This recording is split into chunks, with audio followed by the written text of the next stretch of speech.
Hello, hi guys! Magandang hapon sa inyong lahat.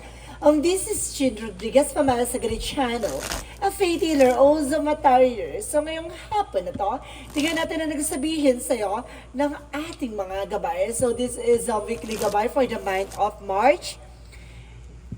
March 8 hanggang March 14 for the sign of Pisces. So Pisces, welcome to my channel. Ano kayang messages, advices ng Spirit Guides ang ating masasaga for today's video? Kaya ba kayang energy or kaganapan sa buhay ng mga Aquarius ang ating mga gilap? So guys, this reading is a general reading lamang. Hindi lahat makaka-resonate. Kunin lamang po makaka-relate sa inyo.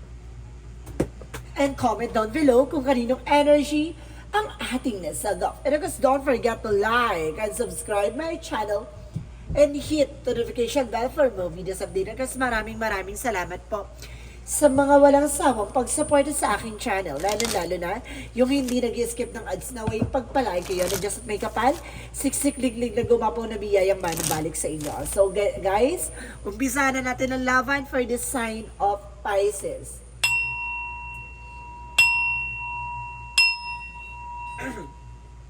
Himay-himayin natin at alamin natin at tuklasin natin ang gusto sabihin sa iyo ng ating mga baraha. So there is an information with the Knight of Cups. So there's an offer, guys, no? Kumaga may parating na opportunity, no? Na oportunidad para sa iyo, no? So ibig sabihin nito, kumaga may mga parating na offer na kailangan mong malaman. Ano ko handa ka dapat sa eksena na to. Ano ko there is an star card for a wish fulfillment. So may mga bagay dito na unti-unti na matutupad at unti-unti na may isa sa katuparan yung mga hinangad mo, no? Yung mga pinangarap mo. So may mga bagay dyan na hiniling mo lang pero nandito na, unti-unti na matutupad. So the star, rising. So there's a 10 of swords, there's a backstabbing. Mag-ingat ka with the 10 of swords, maraming traidor. Maraming mapanlinlang, maraming impostor, at maraming mga sinungaling behind your back. And because there is an 8 of wands, so there's a fast communication and fast movement. So maaring gaganda at bibilis ng takbo ng eksena dito na magdadala sa iyo ng mga something changes. And of course, there is the sun card na magdadala sa iyo ng pure positive outcome. So ito na magbibigay sa iyo ng something success, of victory, recognition, and of course, information na magdadala sa iyo ng katuparan. And because there is a 7 of swords, mag-ingat ka lang. There is a sneakiness, cheating, lying on you. Mag-ingat ka. No? Binabackstab ka na, tinatraidor ka pa, nililin lang kanila. So let's see. What is the Knight of Cups? The Knight of Cups is just, there is a Nine of Pentacles, a blossoming abundance. So maaring itong Nine of Cups na to, magdadala sa iyo ng kasaganahan at magandang buhay at karangyaan. So let's see what is the Star card. So what is the Star card? So there's a 7 of Cups. There is a lot of opportunities, and because magdadala sa iyo ng something healing and happiness. So Star is a rising a dreams and fulfillment. So there's an information with the Lovers card. Mag-ingat ka pagdating sa relasyon, may traidor. Mag-ingat ka, baka ahasin ng jowa mo or asawa mo. So, mag-ingat ka, baka, diba, kumaga, kunin ang kung ano man ang meron ka. Diba? The 10 of swords is a backstabbing, impostor. Kumaga, there's some information na maaaring i-backstab ka. So, there is the Emperor, be mature enough and being grounded. So, kailangan maging mature ka sa mga decision mo. There is a trouble either. At the same time, there's a fast communication and fast movement. There's an email and messages na matatanggap kaya maging mature ka sa mga decision na gagawin mo. What is the Sun card? So, there is a Strength card, confidence. No? Confident is your key to success. At the same time, the Strength card, kumbaga, yung mga bagay na naranasan mo, no? The sun will arise. At the same time, the sun is shining through. At the same time, guys, yung sun na yan na nagsalbing katapanan sa mga pangarap mo. At dyan talaga sinubok ang kalakasan at pananampalataya mo.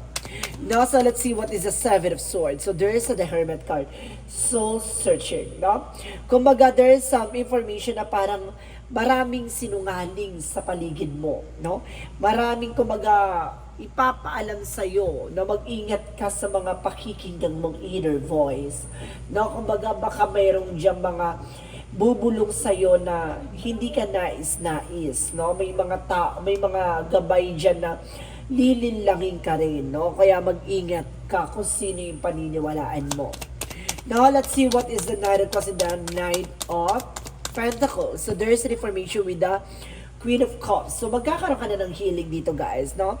This is the healing, no? Na sinasabi sa iyo ng Queen of Cups na kumbaga pagdating sa finances, magkakaroon ka ng totally healed. So, there is a star card and then, of course, the Nine of Cups. Or the Seven of Cups, sorry. So, there's a Knight of Wands by slow and steady, no? Panatiliing kalmado. Kasi parating yung mga bagay na para sa'yo talaga, no? Kumbaga na parang hiniling mo, no? Parang ito na lang yung hinihintay mo ang matupad. So, let's see what, ito maraming opportunity yan, ha? Maraming panggagalingan yung kumbaga yung mga hiniling mo. And because there's a Ten of Swords in the Lovers. Ano itong backstab, no? Pagdating sa love life, the Six of Cups related sa'yo.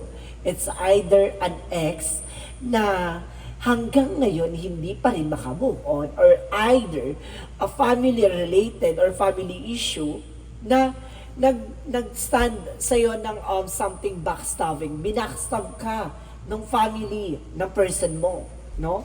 Kumbaga, brainwash or something yung person mo, no? Kaya siguro nagkaroon ng separation. At the same time, guys, there's an information with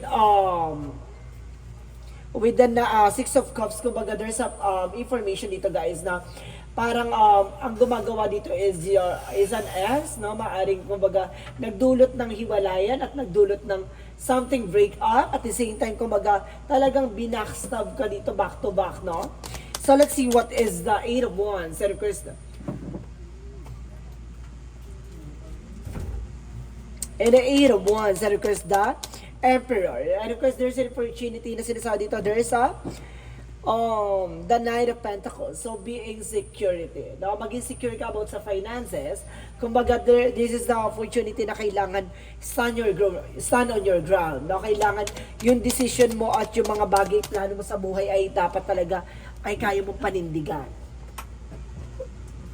And of course, there is the Death card with the Sun card, and of course, the Hermit card. So, may mga bagay dito na matutuklasan mo kung bakit namatay itong tao na to. Mayroong kamahal sa buhay na namatay or something na kumbaga maaaring matapos na yung mga kumbaga mga pain na yan, no? Matapos na yung lakasan mo daw ang loob mo. Magkakaroon ng transformation. So, let's see. What is the Seven of Swords, the Hermit card? So, there's an information with the King of Swords. So, there's an information na maging matalino ka na, no? Putulin mo yung mga bagay na walang kaugnayan sa'yo. At the same time, putulin mo yung mga bagay na, kumbaga, nagdulot sa'yo ng, kumbaga, kasinungalingan, no? Kumbaga, nasaktan ka at kumbaga patuloy na nagsisinungaling yung mga tao sa paligid mo, mag-ingat ka, no? May sumusubaybay daw sa'yo dito, na mag-ingat ka. So, let's see what is the outcome. Ang pinaka-outcome for you is the Ten of Pentacles, sa blossoming abundance. So, talagang magkakaroon ng long-term success and long-term investment. So, ibig sabihin, pang matagalan, guys, magkakaroon ka ng financial security. At the same time, there is the Judgment, a wake-up call. So, this is the moment na parang ginigising ka sa katotohanan na mag-pay attention ka kung ano man ang meron ka ngayon. And of course, there is a Magician for manifestation. With the power of God, ibibigay sa iyo yung mga bagay na what you deserve. So, let's see. Additional messages for career. Sa career mo naman, there is a Seven of Pentacles, harvest time. At the end of the time, mag-harvest ka pagdating sa career mo with the World card. So, ibig sabihin, some of you guys sa ibang bansa, or some of you nandito sa Pilipinas, pero yung trabaho mo ay maaring for international, no? And because there's an information na maaring kumbaga babaguhin ng mundo mo pagdating sa buhay na career. There's a new venture. No, let's see what is additional messages for love life. So there's an information with the Fool card. So there's a new beginning. So pagdating sa love life, mayroon ditong bagong simula. And because there's an Empress card for a reverse. So renewal nga, no? Magkakaroon ka na the full with the new beginning and the Empress card for a new beginning. So there's a double clarification na pagdating sa love life, may bagong eksena. Pagdating naman sa health, so there's an information with the Two of Wands. So there's a choices. So may mga bagay na kailangan mong piliin, no? Kailangan mong piliin yung tama, no? Piliin mo yung wasto nang sa ganun hindi ka nagkakasakit. And because there's the Five Swords, self-sabotage. So see, dahil din sa mga bawal, kinakain mo yung mga bawal, yan. No? Bawal sa iyo yung maasim, sige kang kinain, no? Bawal sa iyo yung maanghang, sige kang kinain, may ulcer ka pala, may acidic ka pala. And at the same time, bawal din sa iyo yung matataba, no? Meron kang acid, at the same time, it's either may high blood ka, or there's a palpitation with makilig ka sa kape, yung mga bawal, kinakain mo at the same time, diba? Yung mga bawal talaga, para may mga bawal dito na ginagawa mo, no? Sinasabi nga daw nila, ika nga, diba? Masarap daw ang bawal. Totoo ba? So let's see. What is the magical fairy messages? What is the magical fairy messages for you is the affirmation. So, to lift up your thoughts and energy to attract what you desire. It's a positive affirmation. So, kung gusto mo talaga may sa katuparan isang bagay na yan, kumbaga, always think positive, being optimistic, no? Kumbaga, kung gusto mo matupad yan, syempre, gumawa ka ng actions, no? At the same time, kumbaga, iyan mo, no? I-manifest mo na makukuha mo yan. So, let's see. What is the Yin and Yang Oracle card? For Yin and Yang Oracle card, there's an ego, yung pride, yung walang kabuluhan, iwasan. At the same time, there's a higher self. Na kumbaga, tuklasin mo yung totoong sarili mo or pagkatao mo or either, kumbaga, there's a spiritual activation. No, para matutuklasan mo yung kakayanan mo or kaalaman mo about sa spirituality, and then of course there's a message and dream. So may hinahatid na mensahe sa iyong mga gabay sa panaginip mo. So let's see what is Archangel Michael messages. Archangel Michael messages for you is spend more time outdoors. So kailangan mo mag-spend ng oras sa labas, no? Of course kailangan magliwaliw and detach from the situation. Kailangan mo makaalis sa sitwasyon. No, kasi parang kumbaga napapalibutan ka ng toxic, no? And of course, no, mga mapanlin lang. So there's a workaholic. So some of you pagdating sa trabaho talaga, no, nakatuto ka lang dyan. At the same time, there's an isolation, no? Ito yung something negativity, nung hindi ka makaalis sa sitwasyon, you're feeling mo, lutang ka, feeling mo nakakulong ka sa nakaraan, or feeling mo nakakulong ka sa sitwasyon, yun yung kailangan mong kumawala, no? So let's see what is the Monsology. For Monsology, represent your hard work is paying off. No? Yung mga pinaghirapan mo ay may kabayaran yan. And of course, take time to read out. So, kailangan mong huminga ng malalim at pag-isipan. And of course, sinasabi dito, there is a prosperity lies ahead. So, talaga na, paparating na, no? It's all upcoming or to be soon, no? Talaga parating na, magantay ka lang. So let's see what is additional messages for Angel Spirit. So there's an animal. So some of you guys know animal lover. And of course some of you guys there's some creative expression. So kumbaga your soul longs to express itself creativity. No, kung ano yung mga bagay na gusto mong mangyari, no? Kumbaga gamitin mo yung pagiging creativity mo para maisakatuparan mo yan. There's a writing. So ibig sabihin dito, kumbaga ikaw yung magsusulat ng sarili mong pahina. No? Pagagandahin mo yan at maaaring marami ka matututunan dyan. At the same time, let's see additional messages for Angel Spirit, guys. For Angel Spirit, guys, give me the information. And there is the Earth pulsing. So there's an information with the time in the nature. So kailangan mo talaga ng unwind. And there's a information with the star breathing. So there's an information dito na kumbaga mag-activate na yung iyong inner self or something about sa spirituality, no? Kumbaga makakapag-meditate ka or either some of you guys may astral travel, no? May kakayanan makapag-astral or there is a spiritual awakening din, no? So let's see what is Archangel Raphael. So, Archangel, see, I told you, meditation. So, yun nga, no, magagawa mo mag-meditate, no? Kung makakapag-meditate ka, is such astral travel, no? And there's a second opinion. So, kailangan mo ng pangalawang opinion para malaman mo yung mga bagay na dapat mong gawin at dapat mong malaman. And there's a home help, no? Kailangan ng tulong ng inyong tahanan. So, let's see what is additional messages for Angel Spirit, guys. So there's a loneliness. So may mga bagay dito na hindi ka nag-iisa, no? May karamay ka. At the same time, there's a humor. Kumbaga, there's a chosen to focus on your lighter side of situation, no? Kumbaga, titignan mo yung magiging magandang kahihinatan ng sitwasyon mo. Huwag ka tumingin sa mga negatibo. And because the energy is the financial constraint, so some of you nagkakaroon ng financial loss, or some of you guys, kumbaga nagkakaroon ng problema about sa finances, kumbaga continue what you're doing. So there's a man holding a heart. So some of you, kumbaga, ikaw yung may hawak ng puso mo if you are a man, or if you are a woman, may taong may hawak ng puso mo. No, at the same time, there's a second shock Archangel Uriel about sa finances, no? Tutulungan ka ng ating Archangel Uriel para maunawaan mo, kasi malaman mo ang pinaka-techniques, no? Or strategy kung paano mo mapapayabong about sa finances mo. At the same time, there's a door to the personal healing and happiness. So, maaaring magkaroon ka ng kagalingan at kaligayahan dito at binubuksan ng pintuan para sa iyo para maunawaan mo ang mga bagay na dapat mong maunawaan. At the same time, there's the garden and the gate. There's a lot of discoveries. Marami kang madidiscover dito, no? Marami ka pang matutuklasan. Marami ka pang malalaman. So, let's see guys, what is additional messages for Angel Spirit guides? For Angel Spirit guides, given information, there's a past love, past over love. So there's an ancestors, no? Sinusuportahan ka raw ng mga mahal mo sa buhay na yumao. And there's a survival, no? You are being survivor. No, kayang-kaya mong makaligtas, kayang-kaya mong makapasa sa hamon ng buhay. Kahit doon ka na sa part na hirap ka na. There's a psychic abilities. I told you so, no? May kakayanan ka at yun ang kailangan mong tuklasin. So let's see, what is the angel's answer? Angels also represent that don't stop. So, wag kang hihinto. And there's a yes. So, there's a possible na yes ang sagot sa mga katanungan mo. And there's a trust. Excuse me. My God. Nakatabig lalalan mo na. Sorry guys. There's a trust. No? Kailangan mo ipagkatiwala. No? Kailangan mo maniwala at kailangan mo magtiwala. So, let's see. What is the Romance Angels?